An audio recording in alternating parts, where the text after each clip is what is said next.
क्या तकबीर पढ़े बगैर कुर्बानी हो सकती है? नाज़रीन, रसूल सल्लल्लाहु अलैहि वसल्लम और सहाबा कराम ने कुर्बानी के वक्त हमेशा तकबीर कही।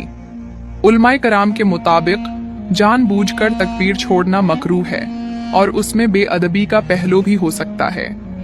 लिहाजा नाज़रीन, कोशिश करें कि कुर्बानी करते वक्त अल्लाह का नाम जरूर लें, ताकि ये अमल सुन्नत के मुताबिक हो और कबूलियत के ज्यादा करीब हो। रिश्तेदारों को सदका देना अफजल है या फकीरों को? नाज़रीन, रसूल सल्लल्लाहु अलैहि वसल्लम ने फरमाया कि अगर रिश्तेदार मुस्तहिक हों तो उन्हें सदका देना ज्यादा अफजल है, क्योंकि उसमें दोहरा सवाब मिलता है। एक और मौके पर आप सल्लल्लाहु अलैहि वसल्लम ने फरमाया कि आम सदके का अजर एक होता है, लेकिन जो शख्स अपने रिश्तेदार को सदका देता है उसे 2 अजर मिलते हैं, एक सदके का और दूसरा सिला रहमी का। कुर्बानी का जानवर ईद से कितने दिन पहले खरीदना चाहिए? नाजरीन, हजरत अली रजी अल्लाहु अन्हु से रवायत है कि रसूल सल्लल्लाहु अलैहि वसल्लम ने 2 सींगों वाले बड़े मेंढे खरीदे, पाले और फिर ईद के दिन उनकी कुर्बानी की।